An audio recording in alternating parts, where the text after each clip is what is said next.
নম্বর আয়াত, আসলে সূরা নাম্বার হচ্ছে 53, আয়াত নাম্বার হচ্ছে 39। আমাদের বন্ধুরা বলেছেন এই বাজেট একটা অস্বাভাবিক বাজেট, এত বড় বাজেট এই অল্প সময়ের মধ্যে কিভাবে এটা বাস্তবায়ন করা হবে। মাননীয় স্পিকার, আল্লাহ কোরআনে সূরা নাজমে বলেন, মানুষের জন্য তাই রয়েছে যার জন্য সে চেষ্টা করে, আর তার সেই চেষ্টা অবশ্যই দেখা হবে। সূরা নাজম আয়াত নম্বর 53, 27 নম্বর পারা। মাননীয় স্পিকার, মাননীয় প্রধানমন্ত্রী, মাননীয় অর্থমন্ত্রী সহ বর্তমান সরকার বাংলাদেশের মানুষের ভাগ্য উন্নয়নের জন্য সর্বোচ্চ চেষ্টাটা করবে আর বরকত দিবে আল্লাহ। পয়েন্ট অফ অর্ডার, এটা কি ওনার বক্তব্যের উপরে কি বলেন?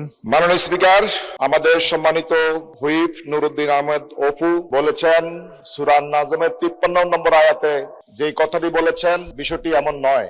সঠিক হচ্ছে 53 নম্বর সূরা আন-নাজম 39 নম্বর আয়াত। আল্লাহ রাব্বুল আলামিন বলেছেন, ওয়াল্লাইসা লিল ইনসানা ইল্লা মা আসা, মানুষ যা চেষ্টা করে সেটাই সে পায়।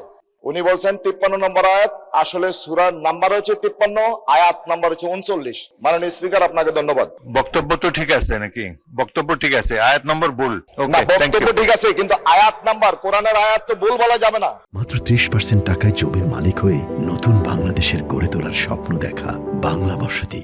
মাননীয় স্পিকার, ধন্যবাদ। কোরআন আয়াত ভুল বলা যাবে না। ধন্যবাদ, বসুন। মাননীয় সদস্যবৃন্দ, পরবর্তী বক্তা। আচ্ছা, নুরুদ্দিন অপু বললেন। একদম। মাননীয় স্পিকার, আপনার মাধ্যমে আমার ভাইকে ধন্যবাদ জানাচ্ছি যে আমার মাননীয় স্পিকার আমার সংসদ সদস্য ভাইকে ধন্যবাদ জানাচ্ছি এই বলে যে সে আমাকে ভুলটা ধরিয়ে দিলেন। থ্যাংক ইউ আপনাকে। কি চিফ হুইপ? মাননীয় স্পিকার, আমি আপনাকে বিনয়ের সাথে অনুরোধ করতে চাই এবং মাননীয় সকল সদস্যদের দৃষ্টি আকর্ষণ করতে চাই যে আজকের লাস্ট বক্তৃতা এবং আজকে শেষ করতে হবে, কাজে আপনি পয়েন্ট অফ অর্ডারটা যতক্ষণ সম্ভব আমাদের অ্যাভয়েড করা খুবই জরুরি আজকের দিনের জন্য। আর যিনি তা করেছেন তাকে ধন্যবাদ, এবং ভবিষ্যতে যদি এরকম হয় তাহলে আমরা আজকে পয়েন্ট অফ অর্ডার না করি তাহলে আমাদের খুব অসুবিধা হবে, তাই আমরা শেষ করতে পারবো না 10:30টায়। ধন্যবাদ ভাই, এখানে আয়াত নিয়ে কথা হইতেছে, আপনিও আয়াত জানেন নাকি?